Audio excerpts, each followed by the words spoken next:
Hi, this is Christopher Morris from the VII Agency. Thank you for coming in here and looking into this thing that we have called the Seven Insider. It's a fascinating look into our lives and how we work as photographers. I've had, I mean, I've been in the business for a long time, going on close to 40 years, where 25, 30 years of that is an analog archive. I stopped shooting film and around 2003 and went to digital and haven't gone back. What I'm faced with is I have filing cabinets, 20 of them, that are filled with an archive that go back roughly to starting around 1979 all the way up till around 2002 to sometime at the White House 2003 when I was still shooting film before I went to digital. But here's been the issue. Gary Knight, who runs the VII Academy and the foundation and all that, he's been after me for years to go through my archive and to venture into these filing cabinets that are just off to the side over here, and try to scan them. But it's been a daunting task. It's expensive, and I've been focused in on photography, and I have not had time. This last year with the pandemic, it's really enabled me to kind of dive into my archive and see what I have.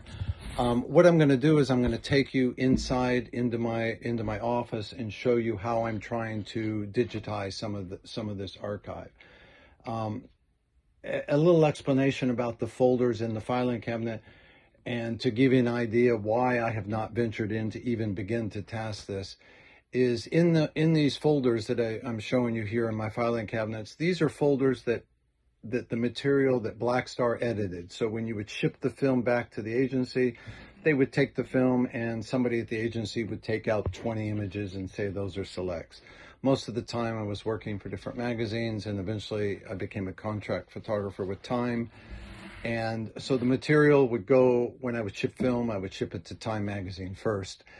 And they would make an edit, and what Time would do is, on a story, they might take 20, 30 images, and the editor there would set them aside, and then they have what's called returns. Those returns would be sent back to the agency, and from that, Black Star would make an edit, and that edit is what is in those filing cabinets. What is not seen is all those pictures that the editor at Time didn't choose, or the editor at Black Star didn't choose. And I've amassed probably, I don't know, they're like these 4 or 5 liter Tupperware type big containers. I've got around 30 of those filled with returns that have never been opened. They've never been seen by anybody except the original person that edited the film, but they've never been edited by me. So what I'm going to be trying to do is, over the next year, the next 6 months, every week, I'm going to come on and be kind of showing you an image and talking to you about an image that I've discovered as I set about scanning it. What technology has given us, and the way I had, around 3 years ago, I started realizing I wanted to do a book of all my war work, all my conflicts, just a body of work, but I didn't, and that's when I first started poking around these A selects, what the selects that Black Star had chosen and Time had chosen, and most of the work is known, but there was a lot of new undiscovered stuff, and all I was doing, I was simply was putting on a light table and just putting my iPhone over it and cropping it and posting them on Instagram. It was a way of kind of like therapy for me to re-examine my work, but I knew that this would not suffice as a proper scan. And so Gary through the foundation has provided me with this amazing setup. So that's the journey we're going to take. And what that setup is this amazing camera, which is the Fuji 100S. And interesting enough is this is going to be our scanner, because it's going to give me either a 200 megabyte file or a 400 megabyte file, just depending if you're using the pixel shift and all that.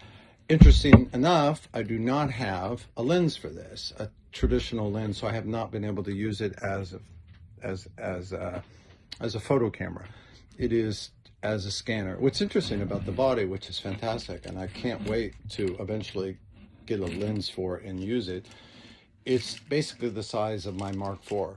It's a little larger than the Sony, but it has a very nice feel, and I'm super excited about it. What is amazing is this, the sensor size, and I am not going to take it off because I don't want any debris to get inside. But the interesting thing is that we've gone with it. They've got this copy stand that was sent, that this amazing bellows extension tube, this large thing.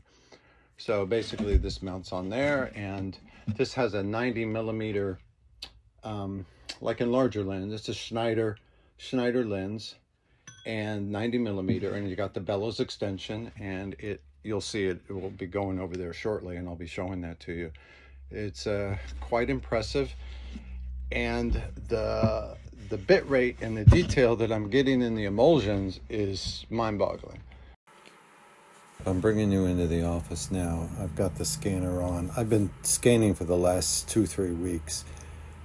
Put my water down. So yeah, for me the most important thing is the writing on the mounts. I know a lot of the different people at Black Star over the years, and from Time Magazine also, that mark the slides. So I'm going to have to do 2 versions on the scan. I'm going to have to do a tied-in scan. I mean, I could crop. It's big enough of a file. I'm ending up with a 200 megabyte, 400 megabyte file each image. So I could just do the whole image. And the problem is when you have to illuminate the mount where the writing is, you're actually spilling light in onto the emulsion. So you really should have it all in black. So I'm going to have, you know, the Fuji setup where on the copy stand where I have it blacked off so I can get a proper scan. So yeah, it's a lot of process. I'm only going to do that on the A Select. So yeah, welcome, and this should be an interesting and fun journey as I go deep into my archive. Again, I haven't seen any of these pictures until the last few months. I've avoided for a long time to venture into it. You know, I'm a working photographer, and you know, just a lot of bad memories. Everybody thinks that, yeah, that I would have I've been able to see the world, but it's all been focused in on that. And I really cherish life and everything, and I haven't wanted to immerse myself back into these images. And again, I'm going to talk about it later. What's really special about transparencies and about film is the fact that it was there. This was in the back. This was in the back of one of these cameras. This emulsion. You know, when you're dealing with an original, which this is, you can tell when they're original when they have these, turn this off here, on the back here. These are original. You can see these 2 are dupes. It's very easy to see. I'll go into more detail why some are dupes, some are not. So yeah, let me get this over to the scanner.